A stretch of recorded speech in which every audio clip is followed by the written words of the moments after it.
I've kind of, I don't know, it's kind of cringy. We had the big farewells, right? Like Sean Johnson retiring, Jazz Tavanga, he hasn't been offered a new contract. For Noah Blake, he wants to go back to Australia. So that was all like front and center. They get the big celebrations. Then you go to the awards night summary, acknowledgements, departed players. Sean Johnson, Jazz Tavanga, Adam Whanoa-Blake. At the same time that news is coming out that Marcelo Montoya's on the outer. Like they're trying to shop Marcelo Montoya. And we've heard about Bunty Afoa for a few weeks now. So it's like the Warriors are doubling down on celebrating 3 departing players. Meanwhile, there's other departing players who aren't getting any acknowledgement, right? Like there was no celebration about Bunty Afoa, and maybe the Warriors didn't necessarily, maybe they waited until the end of the season to tell Marcelo Montoya, if you get a better deal, you can go somewhere else. But maybe Marcelo Montoya also, the agents, the managers, they're working hard behind the scenes, so they might catch a vibe.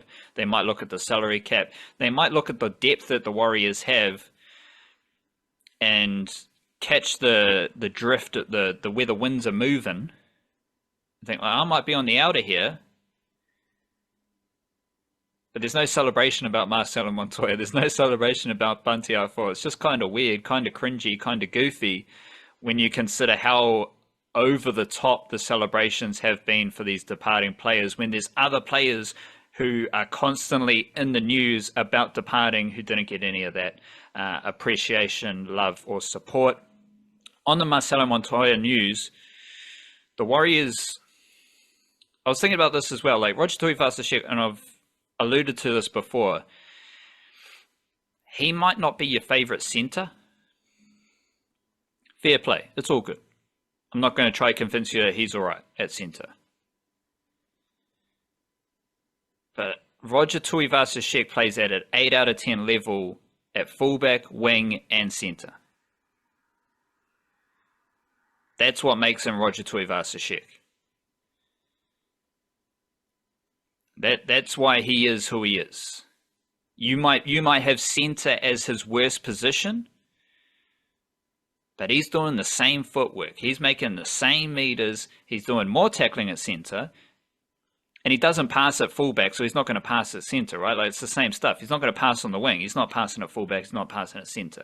But he's going to give you 8 out of 10 in any position every week. That's who Roger Tuivasa-Sheck is. So if you are allowing Marcelo Montoya to go under the imaginary idea that maybe Roger Tuivasa-Sheck's going to move to the wing, he's going to still offer the 8 out of 10 mahi. But the Warriors have plenty of outside back depth.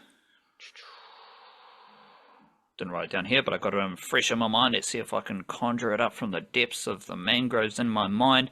Ali Leotawa, Rocco Berry, Adam Pompey, Moala Graham-Telfer, Edward Kossi, Sio Kelly, Motu Pasikala. They're all there. They can play wing, they can play center. So, and all of the thing here, as we've talked about before, young players, they are cheaper. So all those dudes, even like a Rocco Berry, Adam Pompey tier player, they'll be cheaper than Marcelo Montoya. So now you can see the logic of the Warriors, where they're like, we've got 3-4 other options for these positions who are all cheaper than Marcelo Montoya. Kind of makes sense. So that's how I see that playing out. And we also had the Warriors signing Erin Clark. So now we've got that confirmed. And another little observation, because I've talked about, well, first an observation about speed, right? We're big on the speed. The Warriors don't have a lot of speed. They might get more speed. We've talked about that. You get Erin Clark, Tainto Apiki, Luke Metcalf, maybe Moala Graham-Telfer. Suddenly you're injected with speed in a variety of positions. The Warriors, I think they had 2 losses against the Bulldogs in the back half of the season, second half of the season. And the Bulldogs have had 2 losses recently. They lost to the Sea Eagles and someone before that. I'm having a blank, drawing a blank. Let me make sure we get this right. Wrote it down. Did I write it down? Cowboys. Cowboys and Sea Eagles, they got a bit of speed, right? Cowboys, you're looking at a Drinkwater, you're looking at a Valentine Holmes. Sea Eagles, where do you start? Saab, he might not have even been playing. Tolu Kula. Like, there's a lot of speed around the positions of those two teams. So when thinking about the Bulldogs losing, they've come up against two teams who have a lot of power. They've got a lot of big boppers, but they're also fast. And the Warriors struggled in their matchups against the Bulldogs this year because they're not fast. Erin Clark's fast, and he's coming to the Warriors. He's probably going to play in the middle forward, prop, lock. But a couple of insights here from the two Andes. And what have I said about the two Andes? I've talked about their time at the Warriors previously, where they might have learned a lot about what doesn't work for the Warriors. So who do we have here? First up, we got Andy McFadden. He says, one of his quotes here, the start of his career didn't pan out the way he planned. And then we've got Andrew Webster. Erin was coming through our NYC system when I was first here and was a player with lots of ability. It didn't work out for him initially. So we've got the two Andes, two different Andes, who are basically overseeing the Warriors right now. They both refer to their previous stints with the Warriors when Erin Clark was coming through the system. That strengthens the idea in my head that they are trying to implement lessons learned from when the development system wasn't working as well. So shout out to Erin Clark. He's now joining the Warriors. Another observation here. To be honest, I've got like 10 different observations, but Fanua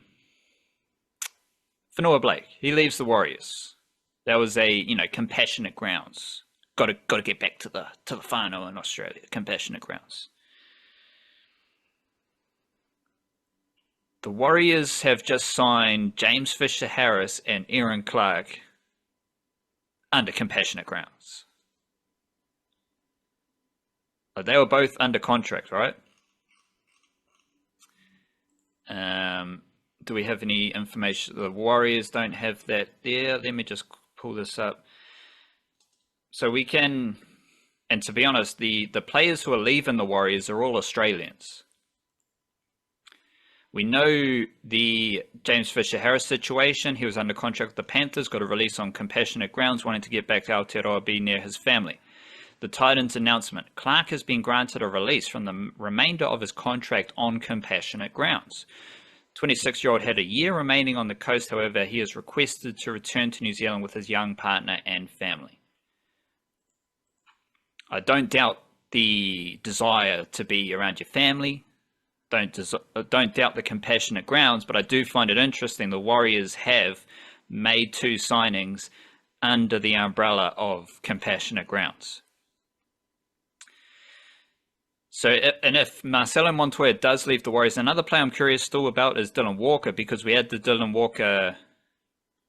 an unreliable rugby league journalist, of which there are many, suggesting that Dylan Walker wanted to go back to Australia kind of under the similar premise. He wanted to be closer to his family in a compassionate ground sense.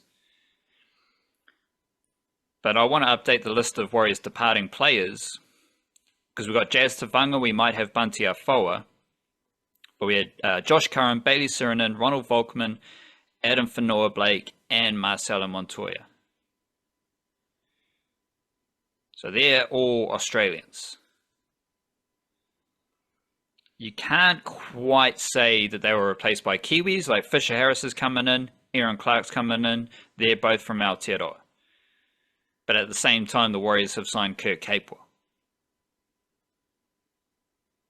And you've had other arrivals such as Jackson Ford, Ben Farr in reserve grade, Mitchell Barnett, obviously Luke Metcalf, But that gets into a murky section where I don't know, like Mitchell Barnett, Luke Metcalf, Jackson Ford. I'm not sure if they were signed under the two Andys or if they were signed under the previous regime prior to the changes that happened. But Kurt Capewell was a two Andy signing because he joined after year one, coming into year two. And of course, we got all the halves who are young Australians. Luke Hanson, Jet Cleary, Jesse Sorich, Talon Egan, Jack Thompson. So a couple of observations there. You got any thoughts about any of that? Sorry. I'm going to interrupt again. A couple more. So we had Moala Graham Telfer. He did the New South Wales Cup double. So he was the Player of the Year and he was the Players' Player of the Year. I don't think Moala Graham Telfer was that bad in the NRL. You know, like, I mean, Ali Leotawa's had games where he kind of missed every tackle. Like, these youngsters, they're going to have bad games, they're going to have good games, but the more they just roll through the consistent grind, I reckon they're all good. I reckon Moala Graham Telfer has a lot to offer the NRL team, and that belief I have is now reaffirmed by him winning the New South Wales Cup Player of the Year and the Players' Player of the Year for the New South Wales Cup team. That seems like a good sign for him. But there was also Eddie Iramia, someone I've talked a lot about. He was named New South Wales Clubman of the Year. I don't necessarily know what that means. It means he's just the GC. A good lad. But he's 19 years old, which I don't have a date of birth for Eddie Iramia, but I think if he's 19 years old, he would have been under 19 SG Ball eligible earlier in the year. But he only played New South Wales Cup. Didn't even bother with under 21s. But when he did play under 19 SG Ball last year, he won the SG Ball Clubman of the Year award. So Eddie Iramia from De La Salle College, in 2 years, he's won the under 19 Clubman of the Year and the New South Wales Clubman of the Year. That might be like a good sportsmanship award, but I don't think it is, because Eddie Iramia, he's playing 3 different positions and he's playing every game. Like, this isn't just a regular youngster. This is a youngster who is 19 years old. He's playing prop, centre and edge forward, and he's operating with such mana that the 2 teams he's played for at the Warriors, because he hasn't played under 21s, he's only played SG Ball and New South Wales Cup. The 2 teams he's played for, he has won the Clubman of the Year award. That seems like a really good indicator of a high quality NRL prospect. Now, I think I've got all of that off my chest. But is Eddie Iramia, is he fast? I guess it depends which position he's playing. Yeah, I mean, he's fast enough to play centre as a prop. So he's probably fast enough. Sounds good. Sounds good. Because I think that's such a... Yeah, that... If you're quick, you just... Like, as a team, not just as a player, but as a team, if you have pace, if you have speed, the game moves a little bit faster, you're a little bit more dynamic.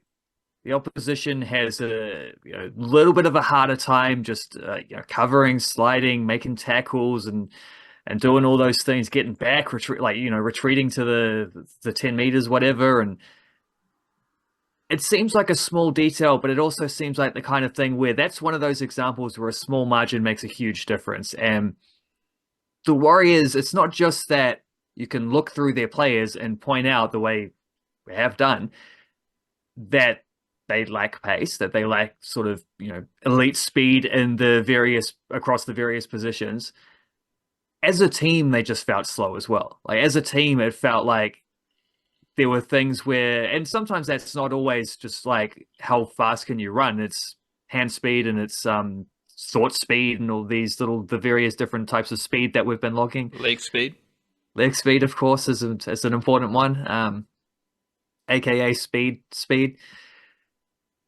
they just they felt like a team that was just a little bit plodding, and that might be to a like 95% level of their opponent, but that is enough to lose you games, or at least enough to maybe spin a spin it, spin an outcome by a single try or something like that. And we know how many close games they lost where a single try would have turned matters in the other direction. So that does seem like a very obvious thing where they would try to like a very obvious target for next season is let's get faster. And they have players below first grade who can do that. So a lot of these guys who mentioned don't know what they'll do recruiting wise, but Erin Clark, as you say, is pretty quick for his position. And also looking at players leaving, Marcelo Montoya is not particularly fast. He is a powerful winger. He is a strong, big body type winger. He's not a lightning pace guy. And I don't know. Would you say Dallin Watene-Zelezniak's fast? He seems like someone who's fast over a long distance, but he's not really fast off the mark. I'd go the other way. I think he quick, is quick burst and slower over. because Yeah. I've said what I've said, but when I watch Dallin Watene-Zelezniak run into the defensive line, like he's running fast. Yeah. He's not jogging into the defensive line, and that's what makes you a cult hero. Is Yeah, how he hits the line hard. is how fast you run into the line. Like you watch Nathan Brown at the Sea Eagles, he's a cult hero because he steams into the defensive line. I think he's a winger, so he's fast. Mm. But I don't know if he's But fast for a winger, but he is fast into the defensive line. Yeah, that's the best way I'd say it. yeah, like wingers are always going to be amongst your quickest plays. You just lined your squad up on the 20-meter line and said sprint to halfway. Your wingers are probably going to win that race more often than not. But yeah, there's a lot of fast wingers, and there are there are lightning fast wingers at other clubs that would outrun someone like that. But I think I don't know. That's why I ask is because I can't quite figure it out with him. I don't know if it's just the flying mullet or or what it is, like the aerodynamics. It's just I can't tell if he's a fast winger who's just looks slow or if he's a slow winger who looks fast or whatever. But he just seems somewhere, and maybe that just means he's in between. Like he's an average paced winger for an NRL winger. I think he's a footy athlete. Like Yeah. he is very athletic, and Well, you see that in some of the tries he scores, the finishing, exactly, the put downs. and steaming into the defensive line shouldn't be overlooked. Like as an indicator of your athletic ability, if you're sprinting into three men, like you're doing well. You're doing well from an athletic perspective. Just like a wrap up of the Warriors. So this year we've had. So the Warriors last year, they had an under-19 SG ball team. They had an NRL. They had a New South Wales Cup team. They had an NRL team. This year they started an under-17 and an under-21 team. So they've basically gone during the pandemic. They had an NRL. They had one team. Last year they had three teams. This year they had five teams. Next year they'll have six teams, maybe more if they invest in like a women's reserve grade team. Warriors in the NRL, bit of a dip. Warriors in the New South Wales Cup, because the New South Wales Cup team did lose to the Panthers on the weekend, so their season is over, and it wasn't quite as good as last season where they went deep into the finals. This time they lost their first finals game, but I think they're holding steady. Like they finished the season in fourth. Last season they finished the season in third. They were 14-1-9 ahead of finals. 14-1-9. This year they were 14-1-9. That's a bit weird. So they had the exact same season. But they finished one spot lower on the ladder, and they also got knocked out in finals. I'm not too worried about that. I think the New South Wales Cup team's just holding steady. Remember, they held steady as one of the best New South Wales Cup teams with two different coaches and a lot of juniors. So that's a good sign. Things were a bit iffy in the Jersey Flegg. So Jersey Flegg, they finished 11th. They were 8, 1, and 15th. SG Ball under 19s, they were 12th. They finished 12th. They had a 3, 1, and 5 record. Somehow, every Warriors team had a draw. Let me check in with Harold Matthews, because of course the Warriors are Harold Matthews champions. They went 5-3 during the regular season before going on a steamroller through the finals. So somehow Warriors under 19s, under 21s, New South Wales Cup, and NRL all had a draw. That's just weird. So the best way to view the Warriors, under 17s, amazing. 5-3, win the grand final, excellent. Under 19s, under 21s, not the best, but ultimately those two teams produced players for the New South Wales Cup team, and the New South Wales Cup team was good. NRL team, we've talked about the issues for the NRL team, and we've talked about their season a lot. But as I talk through this, I find clarity, crystallization of my idea, where mediocre seasons for the SG Ball and Jersey Flegg team need to be viewed and through the lens that a lot of those players went to play for a good New South Wales Cup team throughout the season. And yes, a bunch of SG Ball players were playing New South Wales Cup. Like Motu Pasikala, Sio Kelly, two of the leaders there. And if the Warriors have Tanistella Smith, Eddie Iramia, Jacob Laban, Leka Halasima, they could play SG Ball. Maybe. Leka Halasima's not even 19 years old, so he could definitely play SG Ball. So the best under 19s, the best under 21s weren't playing those grades, and then the dudes who were playing those grades week in, week out, a lot of them did go into the New South Wales Cup team that was good. So when you look at the Warriors' bigger picture, the first year of under 17s, they won that grade, so that's a good sign. And of course, they had Lennox Tuiloma, and maybe another one was Isaiah Savia, who was a hooker from St. Thomas of Canterbury. I think they were the main dudes who started the under 17s final. So great under 17s team, mediocre in under 21s and under 19s, but those teams produced talent for a good New South Wales Cup team for the second year in a row. And then we had the NRL team doing whatever they were up to. We did have a couple of funky results with your Dragons. The Corey Horsburgh grubber. That was hilarious to hand your Dragons a loss on the men's side.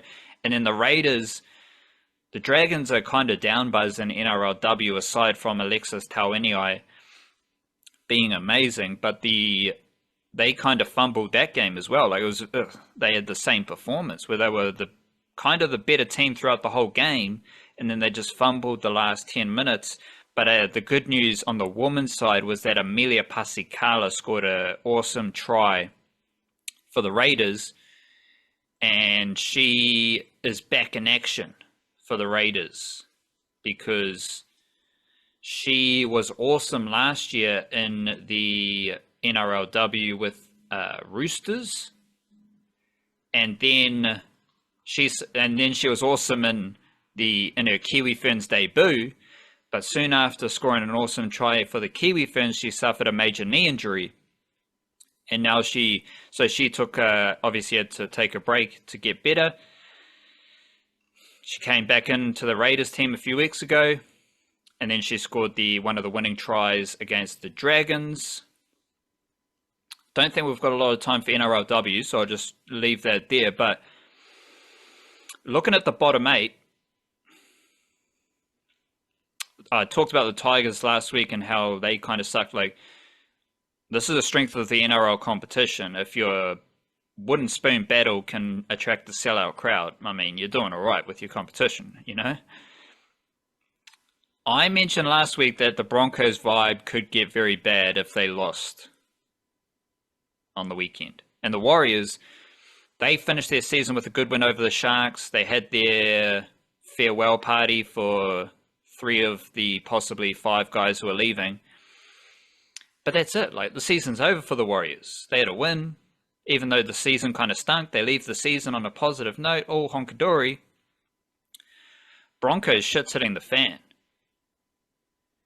So I think that's a nice little measuring stick for the Warriors. Like, measure them against the Broncos and things aren't as terrible as they may feel. Obviously against the Tigers, it's pretty good as well. How are you feeling? You got any Dragons thoughts? No, because after last week, I just couldn't get myself interested in what they were going to do this week. Because I mean, they were out of finals unless there was a draw between the Knights and Dolphins, and the Knights won that game. Low scoring game, so it was in draw territory, but didn't happen. Only Warriors teams get consistent draws, apparently. When you really need one, you can't find it. So I mean. Yeah, I don't know. I was still driving home from footy when that game was on, and I haven't got around to watching a replay or highlights, and I don't think I'm gonna find the motivation You got to to watch do out so. you got to watch the Corey Halls.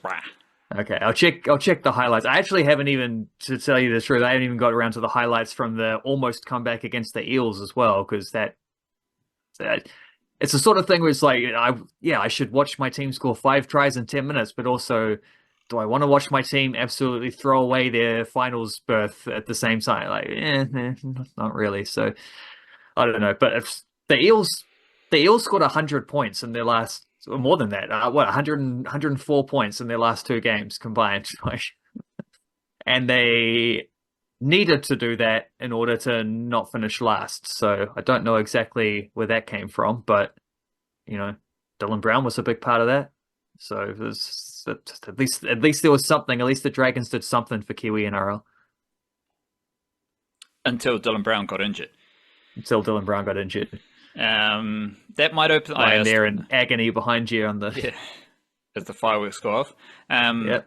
I still think the best Kiwis halves combination without Dylan Brown is Kieran Foran and Jerome Hughes, and we've also had an injury to Brandon Smith, which opens the door to Jeremy Marshall-King as the main hooker.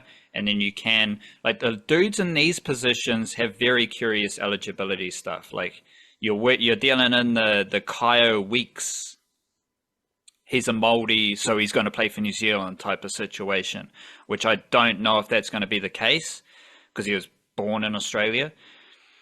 Phoenix Crossland can play in the halves and hooker. He was born in New Zealand, but he doesn't really have much of a connection to New Zealand. So there's a few curious eligibility things to watch out for. I'm big on Dejan Arce.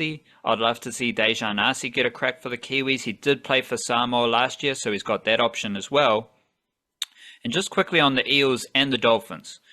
Eels, fascinating spot. They got a lot of Kiwi-NRL players who may or may not be moved on with the coaching changes. But they also have, you hear a lot about the Eels and their local catchment area, the biggest catchment area and all this stuff. We know the local catchment area is a myth because every NRL team recruits from Aotearoa.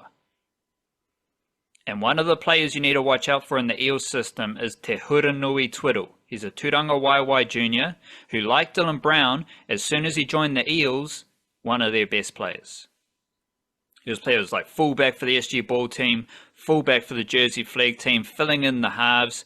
I think Te Huranui Twiddle can spend time with the Eels NRL squad if he's still in the mix with the change of coach. The Eels also have Javan Stevenson Halla, who's a big bopper from Palmerston North. So right there, theme of the podcast, I've mentioned a dude from Turanga Waiwai and a dude from Palmerston North.